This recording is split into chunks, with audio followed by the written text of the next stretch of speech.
जल शक्ति विभाग ने सुंदरनगर शहर के उपभोक्ताओं को अत्याधुनिक तकनीक से जोड़ते हुए उनकी समस्याओं के निवारण और सुझावों के लिए जल शक्ति विभाग सुंदरनगर ऐप को प्ले स्टोर पर लॉन्च किया है। जल शक्ति विभाग सुंदरनगर के अधिशासी अभियंता रजत ने बताया कि इस ऐप पर सुंदरनगर के 5600 उपभोक्ताओं में से 4767 का पंजीकरण किया गया है। इस ऐप के माध्यम से पानी को सप्लाई से लेकर अन्य जानकारी इस ऐप पर उपलब्ध रहेगी। और साथ में ऐप के अलावा वेब पोर्टल का भी डिजाइन किया है, जिसका मेन मकसद जो है लोगों को तकनीकी के साथ जोड़ना है और लोगों की पेयजल संबंधी समस्याओं को जल्द से जल्द कैसे दूर किया जाए, इस बारे में हमने जो है ये ऐप और वेब पोर्टल डिजाइन किया है। तो सबसे पहले मैं बताना चाहूँगा, अगर आपके किसी भी क्षेत्र में किसी भी आदमी कोई समस्या, पेयजल से संबंधित समस्या होती है, चाहे पेयजल की समस्या है, चाहे रेन डैमेजेस हैं या कोई और अदर तरीके के डैमेजेस हैं, आप उसको जो है इस जो जल शक्ति सुंदरनगर के नाम से एक हमारे पास हमने ऐप बनाई है, उसमें रजिस्टर कर सकते हैं।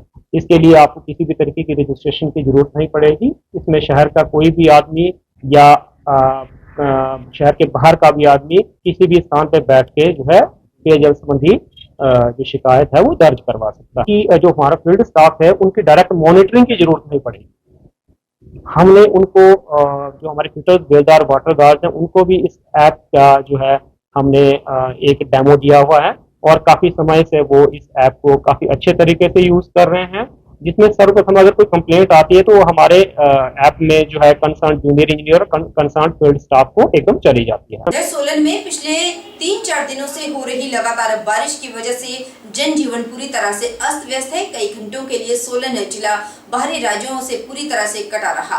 बारिश की वजह से सोलन में करीब 119 करोड़ का विभिन्न विभागों का नुकसान पहुंचा है। इसके अलावा किसानों की फसलों, मकानों, पशुधन को भी बेहद नुकसान पहुंचा। जिला सोलन में भारी बारिश की वजह से अब तक 3 लोगों की मौत हो चुकी है। जगह जगह पर भूस्खलन होने के कारण NH5 सहित स्थानीय सड़कें आवाजाही के लिए अवरुद्ध रहीं। सोलन के कोटी दतियार में भूस्खलन के चलते NH कई घंटों तक बंद रहा, जिसे DC सोलन मनमोहन शर्मा ने मौके पर पहुंचकर स्वयं खुलवाया। वहीं सोलन के शामती में बहुत बड़ी चट्टान मलबे के साथ खिसक कर सड़क में आ गई, जिससे एक मकान, मत्स्य विभाग के कार्यालय के एक ब्लॉक सहित साईं बाबा मंदिर को जाने वाले रास्ते, गेट और दुकानों को काफी नुकसान पहुंचा है।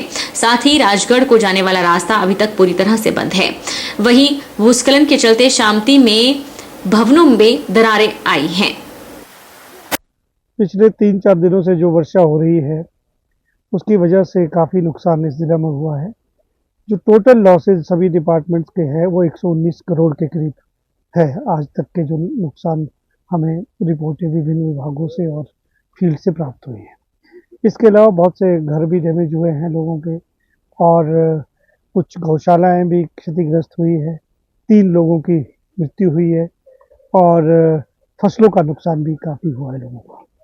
शहर में जो है शामती में 2 मकान कल रात को जो वहाँ पे लैंडस्लाइड हुआ उसकी वजह से क्षतिग्रस्त हो गए हैं।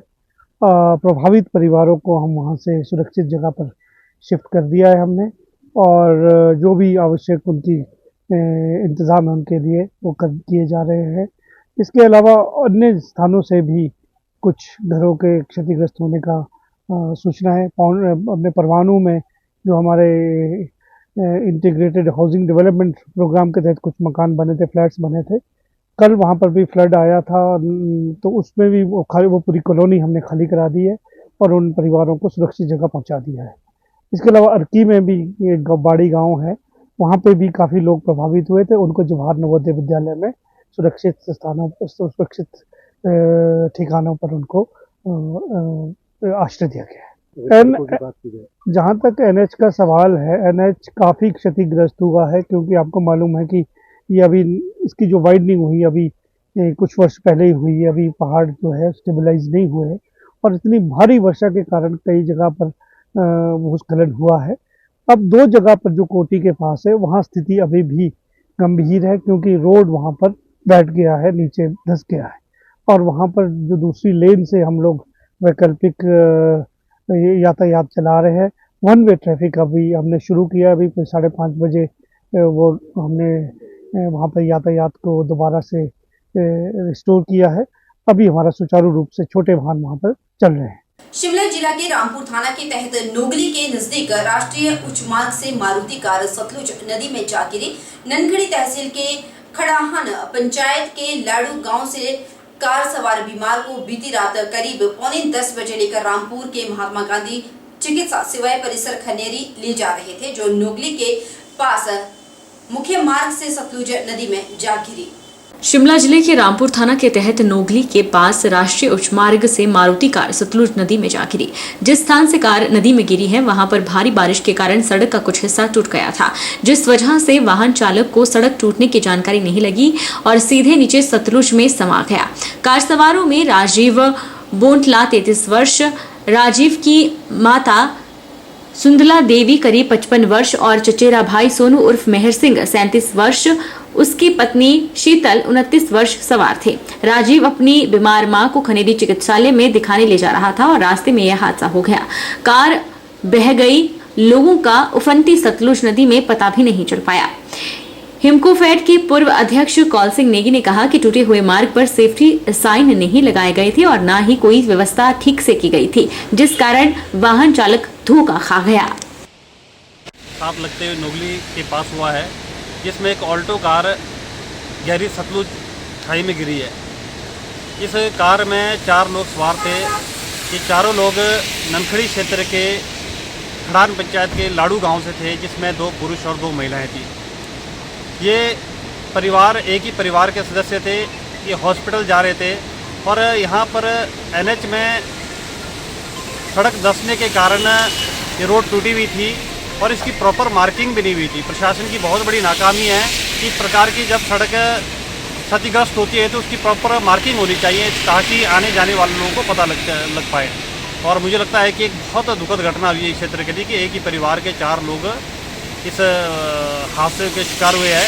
और मैं ऐसे लोगों के उनकी आत्मा को शांति मिले और शोक संतप्त परिवारों को इस दुख को सहने की शक्ति प्रदान करे, प्रभु से कामना करता हूं। और प्रशासन से ये मांग भी करते हैं कि इस प्रकार की कोई भी सड़कें धंसती है, क्षतिग्रस्त होती है तो उसकी प्रॉपर मार्किंग होनी चाहिए ताकि आने वाले समय में इस प्रकार की घटना ना हो। उधर नूरपुर अस्पताल बरसात के मौसम में होने वाली बीमारियों और हादसों को लेकर पूरी तरह से तैयार है। आपात टीम का गठन किया गया है और एक आपात किट भी बनाई गई, जिसमें दवाइयां, आपातकाल में जरूरत का अन्य सामान भी रखा गया। नूरपुर अस्पताल की एमएस डॉक्टर निर्जा गुप्ता ने बताया कि बरसात का मौसम शुरू हो चुका है और इस बार बारिश भी ज्यादा होने का अनुमान है, जिसके मद्देनजर एक आपात टीम का गठन कर दिया गया है। आपात किट भी बनाई गई है, जिसमें दवाएं और आपातकाल में जरूरत का अन्य सामान रखा गया है। किसी भी आपातकाल में यह टीम और किट आपात स्थिति को संभालने में सक्षम होगी। उन्होंने कहा कि बरसात में मच्छर होने से डेंगू, मलेरिया, फीवर और गंदे पानी के कारण जॉन्डिस के ज्यादा केस आते हैं। बरसात के दौरान कई हादसे जैसे बाढ़ का आ जाना, लैंडस्लाइडिंग हो जाना और कई अन्य हादसे पेश आते हैं। ऐसे में स्थिति में कैसे निपटना है, इस बारे में स्टाफ को भी जानकारी प्रदान की गई है। उन्होंने लोगों से पीने के पानी को उबाल कर और स्वच्छ पानी पीने का आग्रह किया है ताकि बीमारियों से बचा जा सके। एक इमरजेंसी रिस्पांस टीम बनाई है, जिसमें डिफरेंट कैटेगरीज के doctors, staff nurses, ward sisters और सारा उनकी एक टीम बनाई है, जिसमें अगर हमें जब भी कोई ऐसा डिज़ास्टर लगेगा या कोई ऐसी बीमार ज़्यादा केसेस आएंगे तो वो टीम हमारी जो है वो एक्ट करेगी।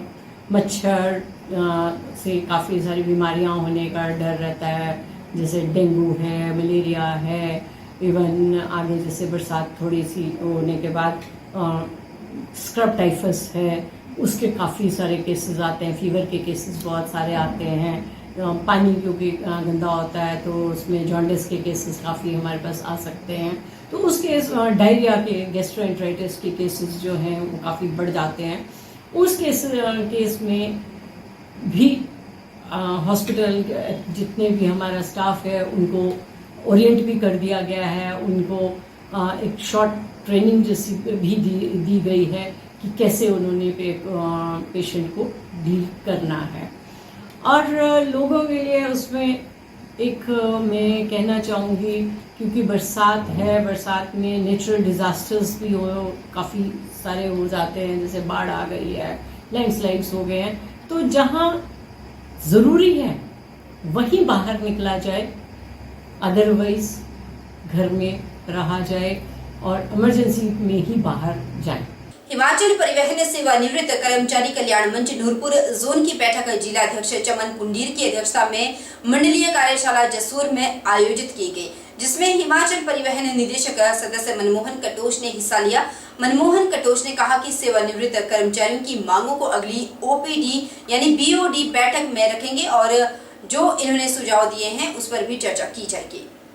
आज हमारी सब डिवीजन नूरपुर की बैठक जसूर में जैसे होती है हर महीने हुई, तो इस करके यहाँ के इलाके के जो हमारे बीओडी के HRTC के मेंबर बने थे, हमने इनको सादर निमंत्रण दिया था कि हमारी बैठक में आएँ और हमारी जो समस्याएं रटारियों की आज चल रही हैं काफ़ी समय से, उन समस्याओं को हम ताकि इनके पास रख सकें और हम हमारी समस्याओं को ये सरकार के आगे और बीओडी की बैठक में मनवाने की कृपा करेंगे। और इन्होंने पूरा आश्वासन ही दिया है, आश्वासन दिया है और हमें पूरी उम्मीद भी है कि एक यंग है, बने हुए बीओडी के मेंबर हैं और ये हमारी समस्याओं को, बुजुर्गों की समस्याओं को सुनिए है इन्होंने और उनको बीओडी की बैठक में सरकार से साथ, माननीय मुख्यमंत्री के साथ, परिवहन मंत्री के साथ हमने रखेंगे और मनवाने की पूरी कोशिश करेंगे। देखिए, पहली दफ़ा बीओडी सदस्य बनने के बाद जो हमारे सेवानिवृत्त कर्मचारी हैं उनके साथ मिलने का एक मौका मिला है। बहुत सी ऐसी बातों का ज्ञान, बहुत सी ऐसी बातों को जानने का एक मौका, जो बातें शायद मैं नहीं जानता था, जिन बातों से मैं अवगत नहीं था, और HRTC की भलाई के लिए जो बातें इन्होंने रखी हैं उससे मैं बड़ा अच्छा लगा मुझे। और मुझे लगता है कि हम इस बात को लेके अगली बीओडी की बैठक में इनकी जो मांगे हैं उनको भी रख पाएंगे। और जो इन्होंने सलाह मशवरा दिया है, जिस तरह से इन्होंने गाइडलाइंस दी हैं, उन गाइडलाइंस को लेके हमारे जुझारू जो मंत्री हैं श्री मुकेश अग्निहोत्री जी, उप मुख्यमंत्री जो हिमाचल प्रदेश के हैं, और साथ में जो हमारे मुख्यमंत्री हैं श्री सुखविंदर सिंह सुक्खू जी, ठाकुर सुखविंदर सिंह सुक्खू जी, उनके समक्ष भी इनकी मांगों को लेके विस्तारपूर्वक चर्चा करने के लिए हम लोग जाएंगे। सोलन के शामती के नजदीक क्यार गांव में 4 भाइयों के अलग अलग मकानों को भूस्खलन से नुकसान पहुंचा है। घर वाले छोटे छोटे बच्चों के साथ पड़ोस में रहने को मजबूर है। मेहनत मजदूरी करके कमाने वाले ये लोग आज दर दर की ठोकरें खाने के लिए मजबूर है। सोलन के शामती के पास क्यार गांव में 4 भाइयों के अलग अलग मकानों को भूस्खलन से नुकसान पहुंचा है। डीसी सोलन अजय यादव ने मौके का दौरा किया। इन मकानों में से एक मकान पूरी तरह से ध्वस्त हुआ है, बाकी 3 मकानों में दरारें आई हैं, जिनमें से एक भाई ने 12 लाख रुपए का लोन लेकर यह मकान तैयार किया था, जो पूरी तरह से क्षतिग्रस्त हो चुका है। छोटे छोटे बच्चों के साथ परिवार के सदस्यों को दूसरों के घरों में जाकर आश्रय लेना पड़ रहा है। पशुओं को भी पड़ोसियों की गौशालाओं में बांधा गया है। रोते बिलखते हुए परिवारजनों ने प्रशासन से गुहार लगाई है कि उन्हें कहीं सुरक्षित जगह मुहैया करवाई जाए ताकि वह परिवार के साथ सुरक्षित रह सकें।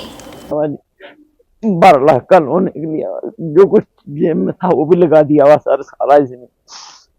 अब कुछ भी नहीं बचा हुआ। अब तो वही जो लोन देना है, बाकी जो दाल रोटी चली है अभी तक। क्या नाम क्या है आपका? मेरा नाम देवदत्त है जी। देवदत्त जी कहाँ काम करते हैं? मैं पीडब्ल्यूडी में काम करता हूँ। हमारे घर जी सारे चल गए, हम कहाँ जाए? हमारा सब कुछ खत्म हो गया जी। हम गरीब आदमी हैं, हम नहीं पा सकते घर। अब हमारे को जगह दे दो आप कहीं भी रहने के लिए। हम गांव में रहे हुए कल से, हमारे बच्चे छोटे छोटे 4-5 महीने की बच्ची हमारी, हम कहाँ जाए जी? अब आप बता दो हमारे को भी, हम कहाँ जाए? अब हमारा सब कुछ खत्म हो गया जी, सारा पहाड़ आ गया ऊपर से जी। हम क्या करें? अब हमारे बच्चे छोटे छोटे, और रात को आया मलबा, हमने पता कैसे कैसे पहुंचाए बच्चे। हमने गऊ हमारी कई स्कूल के पास रही, पार बनी हुई, पड़ोस के पास बनी हुई जी।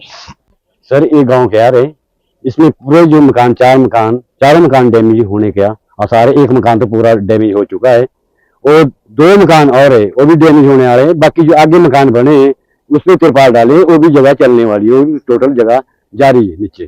तो अब प्रशासन से ये मांगे इनको कोई अच्छी जगह दे। अभी फिलहाल के लिए इनके लिए बच्चे 8 दिन के बच्चे हैं, 4 महीने के बच्चे हैं, वो दूसरे घर में रह रहे हैं। उनका परिवार खुद का भी बड़ा है और इनको कोई भी जगह रहने के लिए नहीं है। सर मेरा नाम सुषमा है और मैं गांव क्यार में रहती हूं और ये हमारे यहाँ घर है। 4 भाई हैं तो चारों के मकान गिरने का खतरा है। एक तो पूरा डैमेज हो चुका है और दूसरा भी होने वाला है, उस पे पूरा मलबा है, ऊपर से पहाड़ आया है, नीचे से वो धंस रहा है और ऊपर से पहाड़ आ रहा है, पेड़ भी आ रहे हैं। कुछ तो हमने कर दिया है, कुछ लोग गांव के आसपास के आगे थे तो हेल्प कर दी उन्होंने, बाकी बहुत हमारे नुकसान हो गया है। यहाँ पे पूरा घर आ गया है, सामान भी खिड़की तोड़ के निकाला गया है, दरवाजे बंद हो चुके हैं और बहुत नुकसान हो गया है। और प्रशासन से यही मेरी गुजारिश है कि हमें कोई सेफ जगह रहने के लिए दे। रुकेंगे छोटे से ब्रेक के लिए, ब्रेक के उस पार जल्द लौटेंगे, बने रहिए हमारे साथ।